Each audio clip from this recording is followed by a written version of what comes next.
Nanti kelompok berapa yang nggak ada itunya? Kelompok 4 sama 5. Kalau 5 itu Hafid. Kalau 4 bentar ya. 4 Juwita. Ya boy, maafin ya, soalnya tuh Zoom-nya kadang aneh nih. Kemarin ada yang ke-record tuh terakhir kelompok 6 tuh kesimpan di Zoom-nya. Karena kita kan udah premium. Sebelumnya tuh nggak ke-record. Bukan nggak ke-record. Kalian tahu kan kita tiap meeting itu selalu record kayak gini tuh hilang.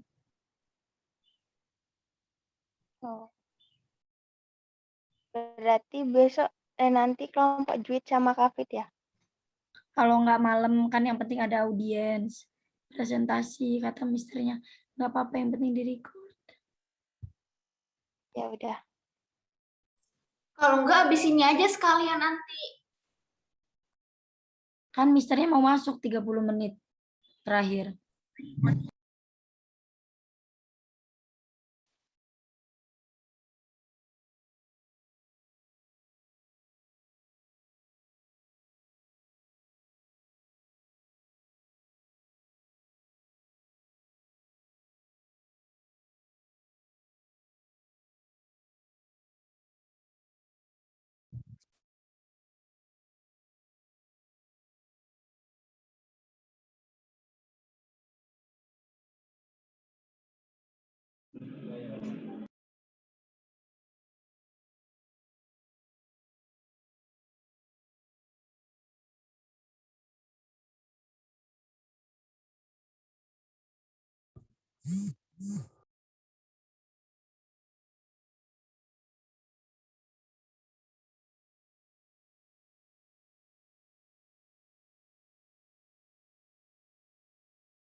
Yang presentasi langsung dimulai aja nanti.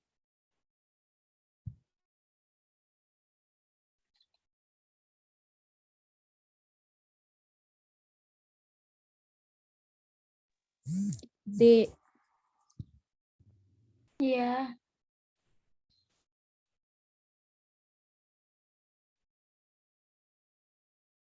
Kenapa, Res?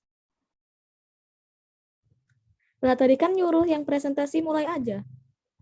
Oh, Lesti presentasi. Anti, aku belum diizinin. Aku mau share screen. Oh iya, bentar. Guys, mulai aja ya. Nanti mau Iya, jemput, nggak apa-apa, mulai aja. nanti mau jemput anak sekolah bentar aja.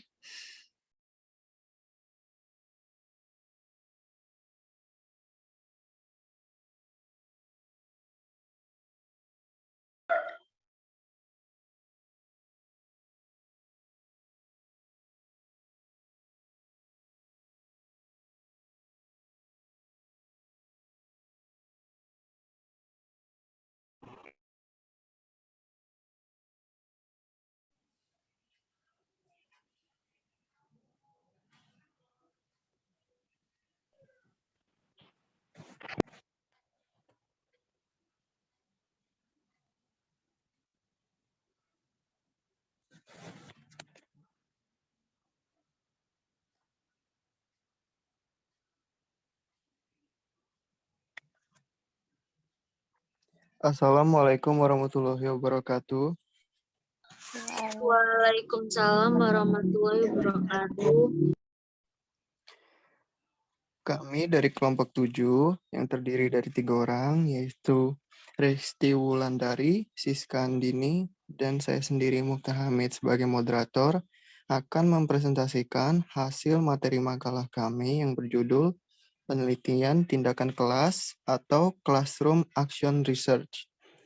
Baiklah, untuk materi pertama akan disampaikan pertama oleh Resti Wulandari. Untuk Resti dipersilakan. Yang pertama adalah pengertian Classroom Action Research. Classroom Action Research atau penelitian tindakan kelas merupakan penelitian yang dilakukan oleh guru atau pendidik di kelas atau tempat ia mengajar yang terfokus pada penyempurnaan proses dan praktis pembelajaran. Penelitian tindakan kelas berfungsi sebagai alat untuk menyelesaikan masalah-masalah yang muncul di kelas dan juga sebagai alat untuk in-service training di mana guru menggunakan keterampilan dan metode-metode yang baru, serta mempertajam kemampuan analitisnya. PTK dilakukan melalui suatu siklus yang terdiri dari 4 tahapan, dimulai dengan perencanaan aksi, dilanjutkan dengan pembelajaran dan kegiatan observasi, dan diakhiri dengan refleksi untuk menganalisis data yang diperoleh melalui aksi.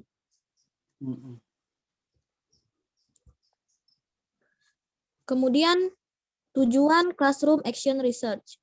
Yang pertama adalah memperbaiki masalah yang didiagnosis dalam situasi tertentu, atau meningkatkan bagaimanapun juga serangkaian keadaan tertentu. Yang kedua adalah sarana in-service pelatihan, sehingga membekali guru dengan keterampilan dan metode baru, mempertajam daya analisisnya dan mempertinggi kesadaran dirinya. Yang ketiga adalah sarana untuk menyuntikkan pendekatan tambahan atau inovatif untuk mengajar dan pembelajaran menjadi sistem yang sedang berjalan, yang biasanya menghambat inovasi dan mengubah. Kemudian yang keempat adalah sarana untuk meningkatkan yang biasanya miskin komunikasi antara guru praktik dan peneliti akademis. Dan yang terakhir adalah sarana untuk memberikan alternatif yang lebih disukai daripada yang lebih subjektif pendekatan pemecahan. Selanjutnya, ada model penelitian tindakan. Secara garis besar terdapat 4 tahapan yang lazim dilalui, yaitu tahap pertama, perencanaan. Dalam tahap ini, peneliti menjelaskan tentang apa, mengapa, kapan, di mana, oleh siapa, dan bagaimana tindakan tersebut dilakukan. Yang kedua, pelaksanaan, yaitu implementasi atau penerapan isi rancangan di dalam kancah, yaitu mengenakan tindakan kelas. Yang ketiga, pengamatan, yaitu kegiatan pengamatan yang dilakukan oleh pengamat. Yang keempat, refleksi, merupakan kegiatan untuk mengemukakan kembali apa yang sudah dilakukan. Istilah refleksi dari kata bahasa Inggris reflection yang diterjemahkan dalam bahasa Indonesia pemantulan. Tahap melakukan classroom action research. Yang pertama, mengidentifikasi pertanyaan atau masalah. Yang kedua, tinjau literatur. Yang ketiga, rencanakan strategi penelitian. Yang keempat, mengumpulkan data. Yang kelima, memahami data. Yang keenam, mengambil tindakan. Yang ketujuh, membagikan temuan Anda. Selanjutnya, refleksi dan proses classroom action research. Proses reflektif menghasilkan pengetahuan baru secara teratur untuk guru kelas dan menginformasikan tindakan kelas mereka. Setiap model menggunakan proses berikut sampai batas tertentu. Yang pertama, rencanakan perubahan, mengambil tindakan untuk memberlakukan perubahan, amati proses dan konsekuensi perubahan, renungkan proses dan konsekuensinya, bertindak amati dan renungkan lagi dan seterusnya.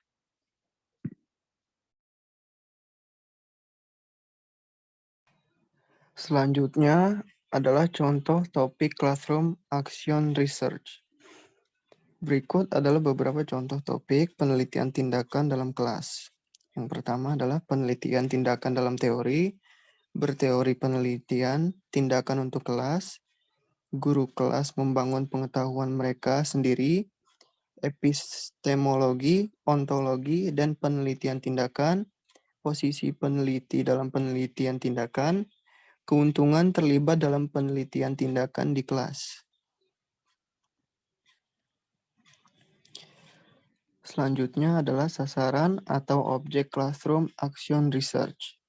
Yang pertama ialah unsur siswa, unsur guru, unsur materi pelajaran, unsur peralatan atau sarana pendidikan, unsur hasil pembelajaran, unsur lingkungan, dan unsur pengelolaan. Dan yang terakhir adalah kesimpulan.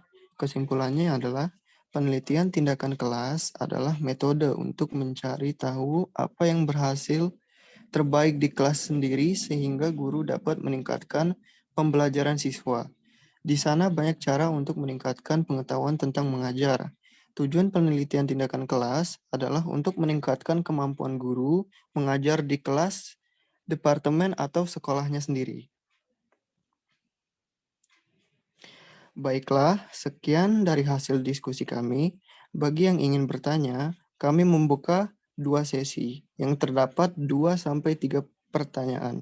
Untuk sesi pertama, kami persilahkan.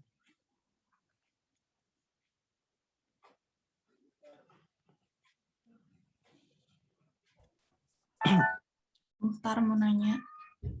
Iya, Nefrita. Kan itu yang terdapat dalam sebuah kelas itu yang bisa dijadikan sasaran PTK, selain siswa dan guru itu ada apa aja yang paling berpengaruh? Makasih. Amit mau nanya. Oke. Antar. Iya, siapa dulu? Saya dulu. Oke, Hafid. Oke, menurut kalian dari keempat tahapan tadi, yang siklus PTK, manakah yang lebih berpengaruh terhadap classroom action research? Thank you. Oke, Hafid. Selanjutnya. Izin bertanya. Halo, Dengan siapa? Reza. Oke, Reza. Pertanyaannya, menurut kalian apa saja keterbatasan classroom action research? Oke, Reza. Baiklah, berikan kami waktu untuk menjawab semua pertanyaannya.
Baiklah, saya akan menjawab pertanyaan dari Hafid. Pertanyaannya adalah, menurut kalian dari keempat tahap siklus PTK, manakah yang lebih berpengaruh terhadap classroom action research? Benar ya, Fit? Fit?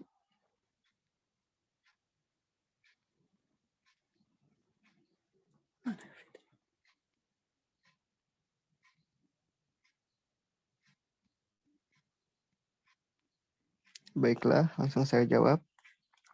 Menurut kami, jika untuk memilih dari keempat tahap, semuanya sangat berpengaruh. Karena keempat tahap dalam penelitian tindakan tersebut adalah unsur untuk membentuk sebuah siklus, yaitu satu putaran dengan kegiatan beruntun, dari tahap penyusunan rancangan sampai dengan refleksi, yang tidak lain adalah evaluasi. Bagaimana, Hafid?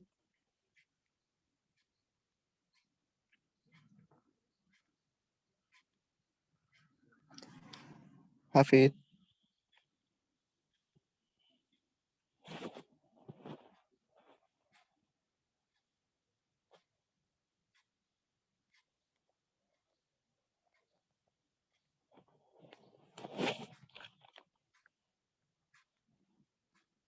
Fit?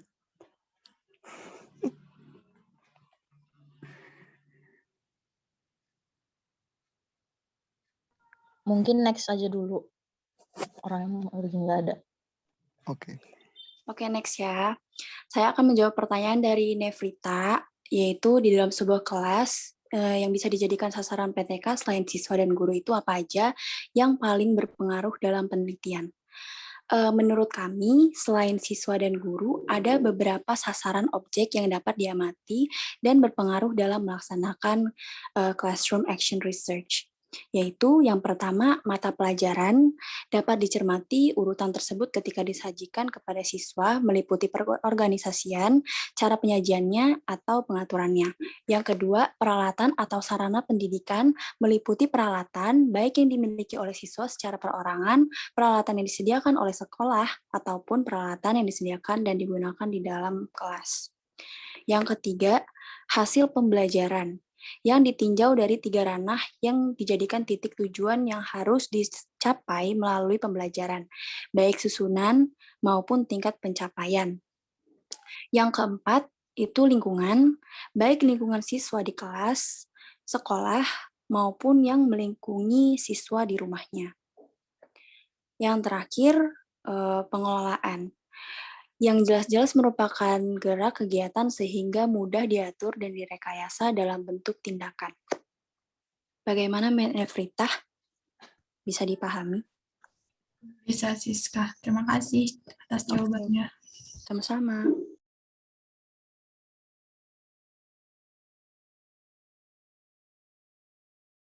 Selanjutnya, saya akan menjawab pertanyaan dari Rija, yaitu apa saja keterbatasan classroom action research. Keterbatasan classroom action research yaitu masalah validitas dan generalisasi. Validitas atau kesasihan PTK sebagai penelitian ilmiah sering dipertanyakan. Kemudian hasil PTK tidak dapat digeneralisasikan karena memang hasil tersebut hanya terkait dengan siswa dalam kelas tertentu. Bagaimana Rija, bisa dipahami? Oke, baik. Terima kasih, Resti. Sama-sama Rija. Oke guys, sebelum masuk ke sesi kedua, saya akan mengulang dari pertanyaannya si Hafid. Pertanyaannya adalah, menurut kalian, dari keempat tahapan siklus PTK, manakah yang lebih berpengaruh terhadap classroom action research? Benar kan Hafid pertanyaannya? Iya, benar. Oke, saya akan langsung menjawabnya. Menurut kami, jika untuk memilih dari keempat tahap, semuanya sangat berpengaruh. Karena keempat tahap dalam penelitian tindakan tersebut adalah unsur untuk membentuk sebuah siklus, yaitu satu putaran kegiatan beruntun, dari tahap penyusunan rancangan sampai dengan refleksi, yang tidak lain adalah evaluasi. Bagaimana Hafid? Oke, Atar. Terima kasih. Oke, Hafid. Terima kasih. Selanjutnya adalah sesi kedua untuk Q&A-nya. Aku mau nanya, Atar. Iya, Izin Mauli. bertanya. Maaf, Zuita, Mauli dulu ya. Iya, Mauli, silahkan. Iya, Zuita, maaf ya. Nah, pertanyaan saya adalah, apakah Classroom Action Research ini sangat inovatif dan sangat sering digunakan dalam penelitian? Jika iya, mengapa? Jika tidak, mengapa? Terima kasih. Baik, Mauli. Oke, yang terakhir, Juita, kami persilakan. Menurut kalian, kesulitan apa sajakah yang akan dihadapi saat kita ingin melakukan classroom action research ini? Oke, baiklah. Untuk kedua pertanyaan, berikan kami waktu untuk menjawabnya.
Baiklah, saya akan menjawab pertanyaan dari Juwita. Menurut kalian, kesulitan apa sajakah yang akan dihadapi saat kita ingin melakukan classroom action research ini? Tapi yaitu yang pertama adalah adanya kendala pelaksanaan PTK melibatkan kolaborasi dengan teman sejawat atau enggan karena keengganan diri untuk melibatkan rekan sejawat masih menjadi hambatan psikologis bagi sebagian guru. Enggan karena khawatir akan terbuka kekurangan atau kelemahan dalam mengajar.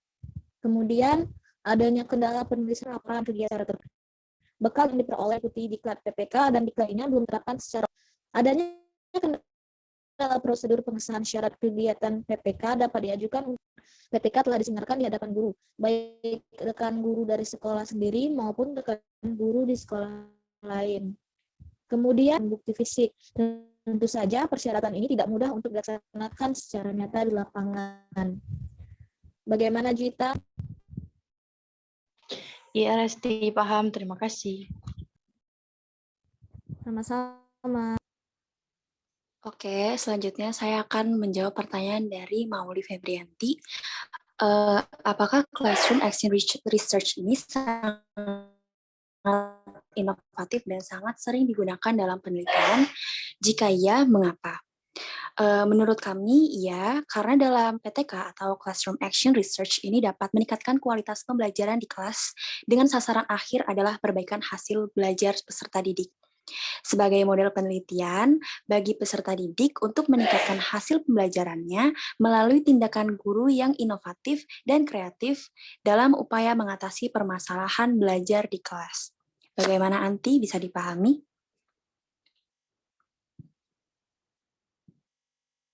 Iya, terima kasih. Sama-sama. Baiklah, sebelum kami tutup untuk presentasi hari ini, apakah di antara kalian ada yang ingin menambahkan atau menyanggah?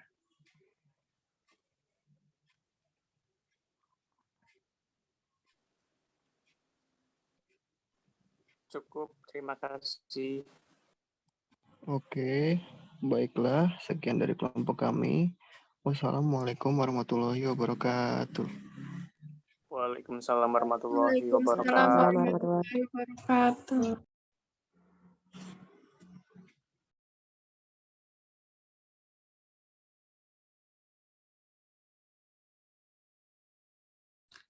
Yang presentasi komen di grup sih, Sir, presentasinya udah selesai gitu.